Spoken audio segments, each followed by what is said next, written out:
Halo people sekalian, balik lagi di channel gua soal Viking Rise.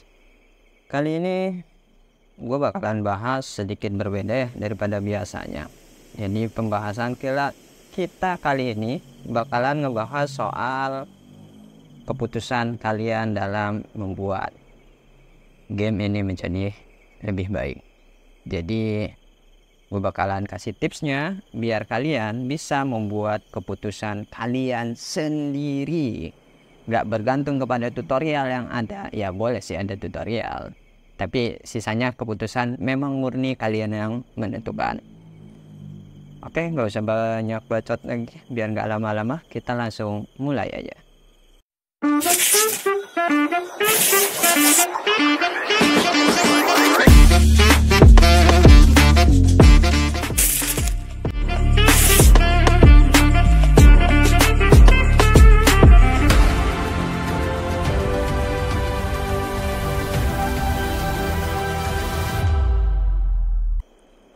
Jadi kali ini yang bakalan gue bahas itu adalah soal mungkin sedikit ilmiah ya, tapi ini mungkin sangat membantu kalian dalam hal menentukan suatu informasi dan menentukan keputusan yang terbaik buat kalian.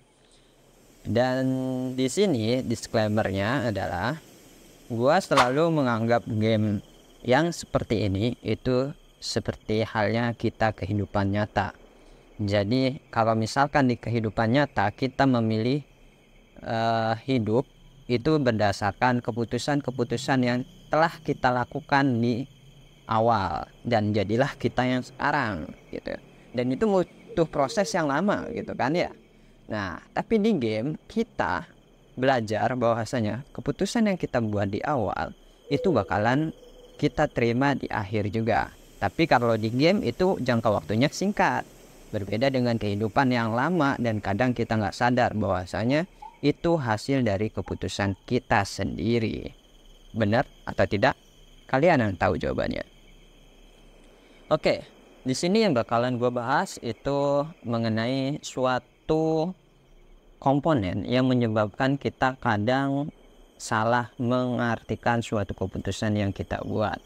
Yaitu kalau dalam istilah ilmiahnya kita bakalan dengar yang namanya bias kognitif. Bias kognitif ini kalau kalian pengen lebih jelas penjabarannya, kalian bisa cek di Google seperti ini. Atau ya boleh ke channel lain yang bisa memberikan informasi lebih rinci.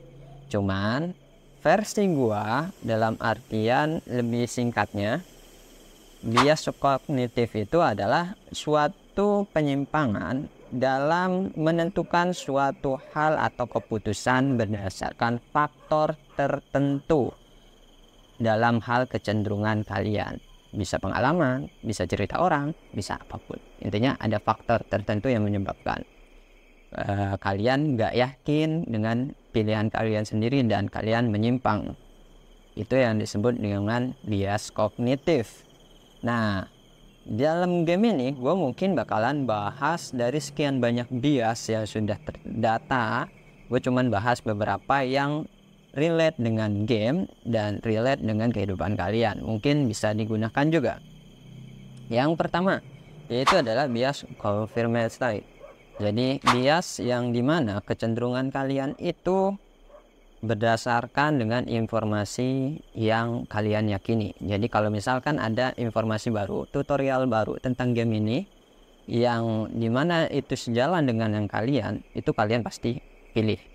Atau kalian bakalan ikuti saran yang tutorial itu ada.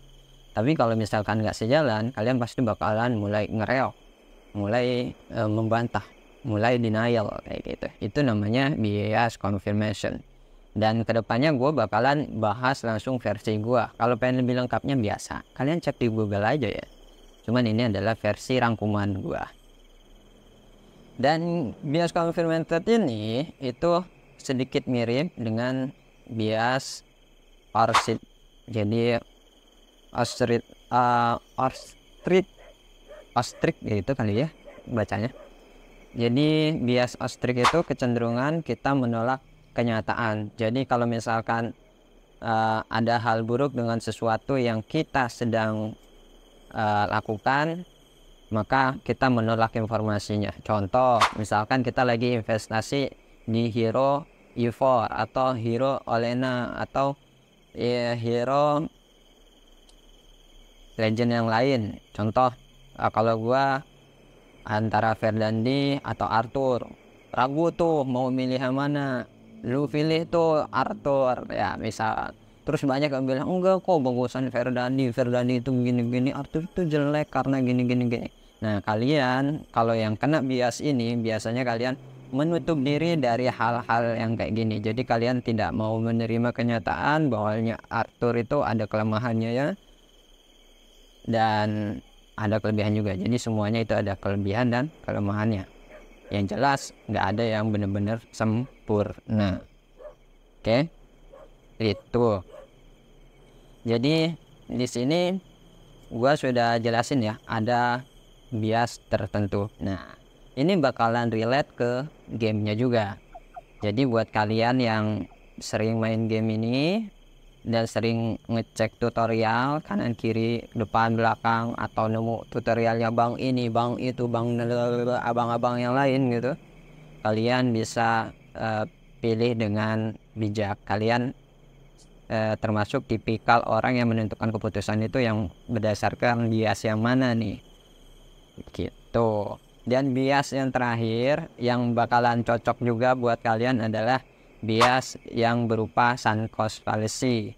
Jadi bias ini itu ketika kalian misal nih kalian sudah terlanjur tuh ngebuild cavalry, atau kalian sudah terlanjur ngebuild pikemen dengan hero-heronya karena berpikir pikemen itu enak, sumber daya di awalnya gampang nyarinya, karena pikemen itu kalian cukup kayu dengan daging sumber utamanya untuk membangun pasukannya lebih cepat, karena ketika pertanian awal lebih baik misal gitu ya. Di sunk cost fallacy itu jadi ketika kalian berinvestasi dengan sesuatu hal dan ternyata pada akhirnya kalian sudah menjalani itu dan kalian bukan merasa lagi, tapi emang di akhir kalian salah investasi. Nah, biasanya gitu.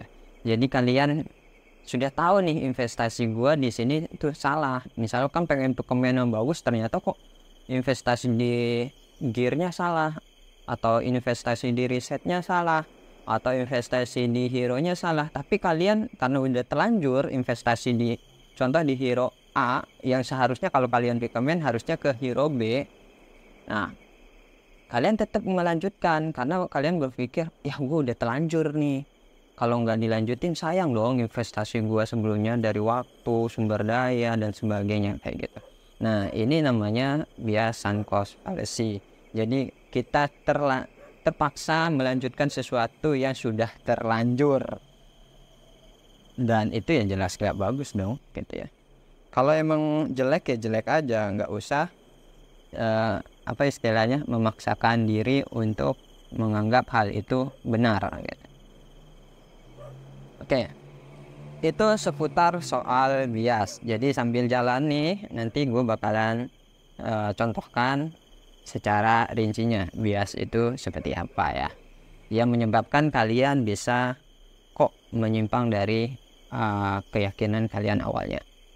Jadi tutorial informasi yang datang kadang kalian bikin bingung, kalian bisa dirincikan ke 3 bias ini dan kalian bisa tentukan sebenarnya gue ini udah keputusan yang logik yang baik apa enggak kayak gitu kan, lebih enak kan. Oke, di sini sekarang gue bakalan bahas soal event Legacy Hunt. Ya, event Legacy Hunt ini sebenarnya gue udah bikin tutorialnya, cuman karena suatu hal minggu kemarin gue cek ternyata Legacy Hunt ini sudah ada perubahan dan gue nggak bisa dong ngasih informasi ke kalian di informasi yang salah. Ternyata sekarang ada pembaruan lagi, dan kejadian itu mungkin disebabkan karena sempat ada yang mendapatkan poin sampai 2 juta setengah poin, 2.500.000 poin lah di poin yang ini ya, poin keseluruhan ini. Jadi karena di poin keseluruhannya pernah ada yang sampai segitu, mungkin development merevisi tata caranya. Oke, gue jelasin dulu. Jadi legacy hunt itu adalah dimana kalian bisa memilih untuk mendapatkan satu dari macam-macam kartu di sini, dari yang tingkat abu-abu sampai yang jackpot dan juga yang middle. Jadi di sini ada kesempatan untuk 1 kali undian gratis. Dan di sini untuk kalian biar bisa mendapatkan ini, kalian perlu yang namanya busur. Dan cara mendapatkan busurnya itu bisa dari mount.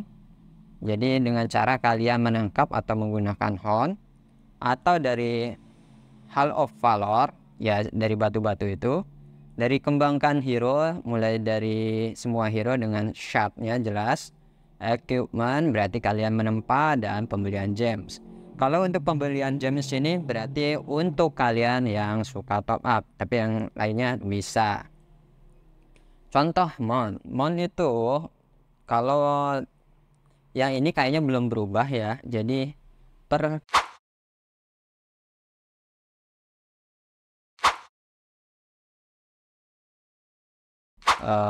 busur, tapi kita cek saja nanti ya. Kalau Valor itu per 5, jadi per 5 batu kalian dapat 1 busur. Kembangkan hero, kalau misalkan hero epic per 30 shard itu dapat 1 busur, dan per 10 shard itu dapat 1 busur kalau legend. Dan equipment ini yang paling kerasa banget ya, karena emang dulu gua pentolannya untuk dapetin busur lebih banyak itu udah di equipment. Jadi equipment basic, mau equipment apapun ya, kalau dia epic dia pasti dapat 9 busur. Tapi kalau di pembaruan kemarin ternyata kalau misalkan dia equipment epic tapi yang basic dia cuma dapat 4. Tapi kalau equipment epic tapi yang beast atau yang dari monster itu nilainya 8 sampai 9 busur. Sangat banyak ya. Jadi ada perubahan di sini. Dan di sini kalian bisa lihat untuk perubahannya bisa dikali 10 sampai maksimal dikali 100 ya, sekali 100. Terus juga di sini levelnya nyampe maksimal level 50. Dan dulu gua pernah nyampe ngumpulin poin itu di 100.000, dia ada di level 30-an. Gue lupa 30 berapanya ya. Pokoknya ada di level 30-an. Dengan rincian yang pasti kalian bakalan dapat 7 peti mount pikemen, 3 archer, dan 3 infantry. Itu untuk peti-petinya. Untuk hadiah petinya, hadiah yang lain bisa kalian bebaskan saja. Cuman yang jelas kita nggak bisa klik misalkan untuk lihat hadiah-hadiah selanjutnya kecuali kalian sudah mendekati levelnya dengan memenuhi syarat tertentu. Dan di sini dulu penyebab gue bisa mengawakeningkan Arthur secara nggak langsung itu mayoritas gue dapat dari sini, karena di sebelum KVK 1 kemarin Legacy Hunt itu pertama kali meluncur atau pertama kali ada itu sangat mudah ya. Jadi kita masuk ke rank 30 besar itu mudah, dan rank 30 besar itu kalian bisa lihat di sini. Rank 30 itu udah pasti dapat 50 shot ya, 50 shot. Dan di sebelum KVK kemarin itu ada 6 kali, dan gua 5 kali itu udah pasti rank 30, dan di ke-6 itu gua di rank 50 karena sudah mulai banyak persaingan. Dan untuk sekarang makin sulit masuk ke rank kayak gitu karena kalian nggak punya busur yang cukup banyak. Kadang kita dapat yang ampas ya, ampas ya, ngerti lah kalau maksudnya ampas di event yang gacha-gacaan kayak gini. Jadi kadang kita nggak dapat yang sesuai. Lalu di sini hal yang menarik dari event ini, kita buktikan apa yang sudah kita cek tadi ya.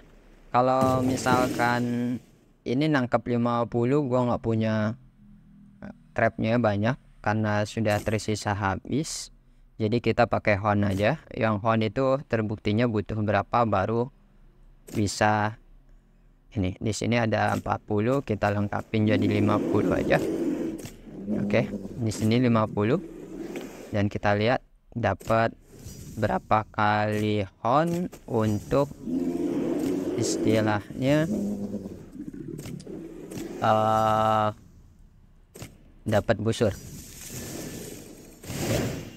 Dan ya kalian bisa lihat ya, ini 50 untuk jarak segini itu sangat sulit, apalagi ini baru yang 400 ya. Nanti pas yang 1000 itu lebih gila lagi sih. Cepet aja kadang nggak naik sama sekali, cuma naik 1. Nih, ini yang udah 1000 di gua. Jadi ini udah 1010 mau ke 1030, lama banget. Oke, kita lihat pertambahan dari 50 horn. Di sini dapat 50 horn itu nambahnya 3 ya. Jadi karena nambahnya 3 di 50, kemungkinan per 15 kalian baru dapat. Kalau perkiraan gua benar per 15, maka ketika ini 60 harusnya nambah 1. Nah, kita buktikan saja. Kalau misalkan ini nambah 10 lagi biar 60 buah kan ya. Oke, kita lihat.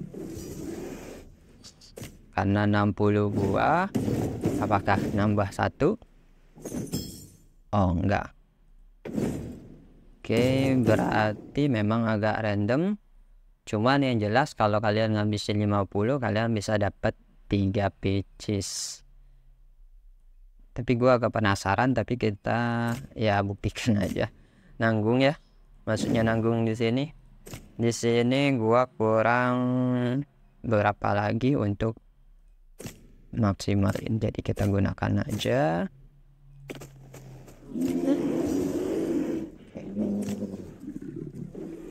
Apakah sudah nambah? Kalau emang nambah berarti per 20 dong. Iya bener, per 20 sampai 25 lah, atau 30-an baru dapat. Oke, nggak masalah. Ini yang terakhir untuk horn gua, karena gue juga butuh nyampe 450 ya. Kita buletin aja 450. Oke, sip. Ini poinnya langsung lumayan gacor. Mari kita lanjutkan pembuktian selanjutnya, yaitu ada di batu valor. Batu valor per 5 ya. Di sini udah ada yang 5, kita klik. Itu ada bacaan surat, itu berarti sudah terkonfirmasi dapat 1, dan kita ada di 13. Selanjutnya ada di hero. Jadi hero epic berarti 30 ya. Hero epic per 30. Di sini 30. Oke. Ya. 30 itu nambah. Tapi dia biasanya per 30 nambah sih. Berarti udah ada perubahan per 40 dong. Ya, ternyata yang epic itu nambah, nggak seperti yang kemarin. Berarti yang legendary juga nambah, karena kemarin gua lost, nggak melanjutkan karena gua kesel. Ada perubahan yang biasanya gua bakalan all in gitu aja gitu. Ternyata ada perubahan, dan ya perubahan itu bikin gua agak kesel ya. Karena perubahannya bikin agak kesel, jadi ya udah gua nggak coba-coba lagi. Tapi di sini kita cek ada yang bisa. Oke, ini tadi Sheila butuh, udah aja kita butuh 3. 1 lagi, tepat banget, gak dapat Sheila. Oke, di sini kita kita langsung saja. Oke, Sela itu 15.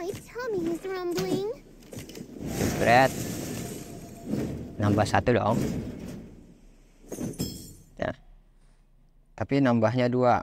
Berarti digabung sama yang tadi. Kalkulasi dari yang epic dan yang legendary ya. Oke, kita lanjut lagi di pembuatan equipment. Tadi masih di 15, sekarang pembuatan equipment.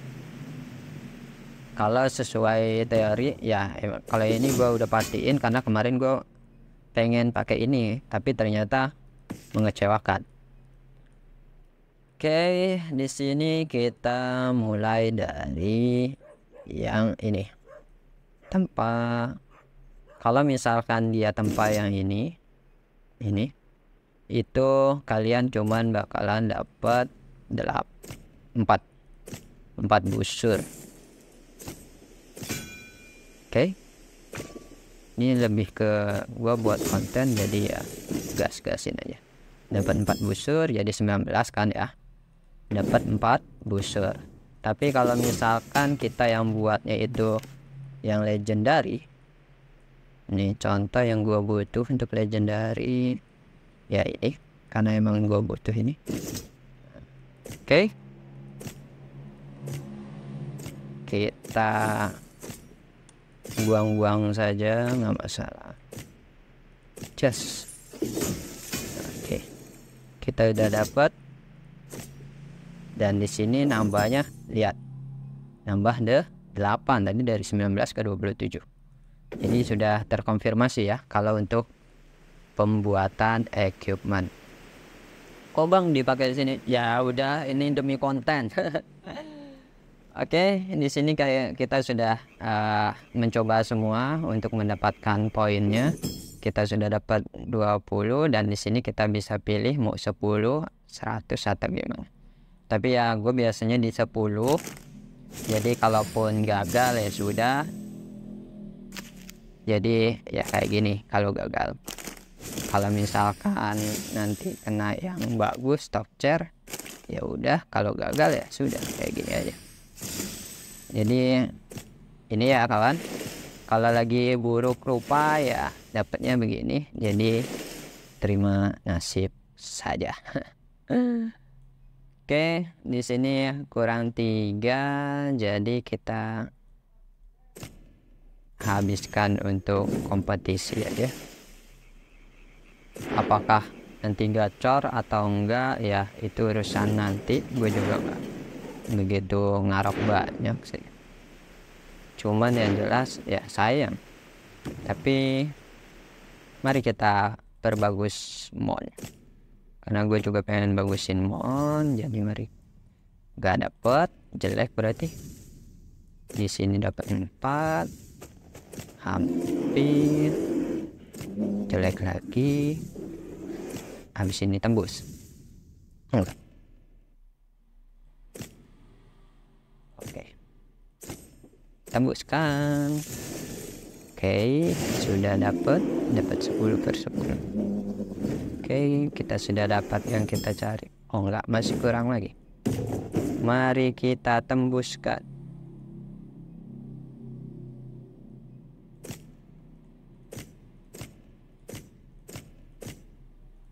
Ini kita ada di 180. Kita coba. Oke, udah dapat. Oke, sudah. Udah didapat 11. Dan di mana nih?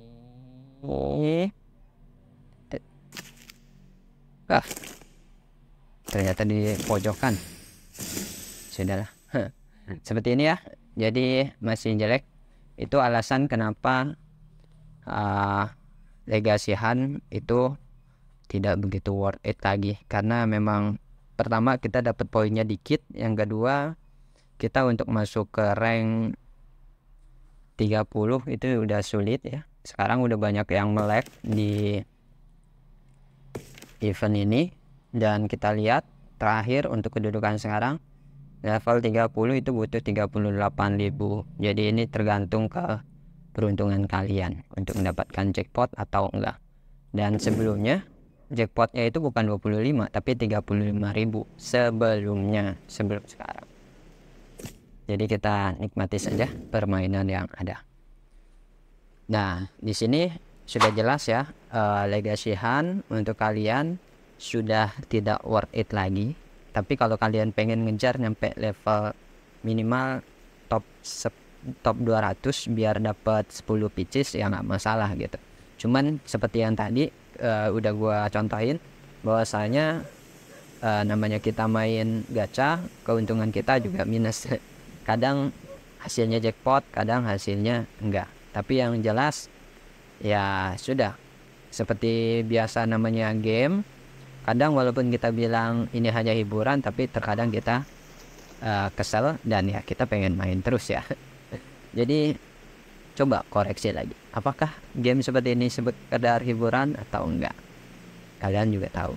Dan kenapa gue tekankan game ini bisa dianggap kayak versi kehidupan kita dalam membuat keputusan, itu karena di game ini kalian bisa lihat para orang yang kaya seperti di kehidupan kita, yang gimana caranya mereka bisa menduduki posisi-posisi penting terutama di negara kita, dan juga bagaimana nasibnya orang-orang yang biasa aja, yang nggak mau survive, yang nggak mau belajar, yang nggak mau gimana. Itu semua bisa kalian pelajari dari game seperti ini, dan kalian bisa lihat tipikal orang dalam menanggapi suatu permasalahan, kerjasama, terus juga permasalahan dalam artian membuat keputusannya. Mungkin ini yang bisa gua bantu buat kalian, utamanya di bagian tadi bahwasanya di game seperti ini keputusan yang kalian buat itu sama halnya dengan kalian membuat keputusan dalam kehidupan kalian. Apa yang kalian buat pertama, maka di game ini akhirnya itulah yang kalian dapatkan. Gambaran dan cerminan dari hidup kalian. Hidup kalian adalah hasil dari akumulasi semua keputusan yang pernah kalian lakukan. Karena semua keputusan itu punya baik, buruk, itu ada. Resiko pasti ada. Ada yang dikorbankan dan ada yang kita dapatkan. Di game juga sama. Ada yang kita korbankan, contoh kayak tadi ketika kita legacy, kita mengorbankan beberapa event yang seharusnya bisa diikuti dengan cara di equipment kah, di poin hon kah, atau di poin batu valor, tapi itu kita korbankan untuk event ini kan. Itu namanya resiko. Kita ngorbanin sesuatu untuk mendapatkan sesuatu. Dan kalau ternyata yang kita impikan itu gagal, oh berarti bukan kesempatan kita. Sama kan? Kalau di dunia nyata kita juga sering kayak gitu, mengorbankan sesuatu untuk mendapatkan hal lain. Tapi kenyataannya kadang tidak seperti yang kita harapkan. Mungkin ini aja yang bisa gue bagi buat kalian. Kurang lebihnya jangan lupa tinggalkan komen di bawah. Dan juga share kepada teman-teman kalian biar sama-sama sadar. Memang ini sebuah game, tapi alangkah baiknya kita gunakan ini untuk belajar membuat suatu keputusan. Jadi kalau game kita salah keputusan kita masih fine, tapi kalau di dunia nyata kita salah keputusan ya udah, kalian tahu sendiri lah. Oke, itu aja yang bisa gue bagi, dan salam Viking, bye.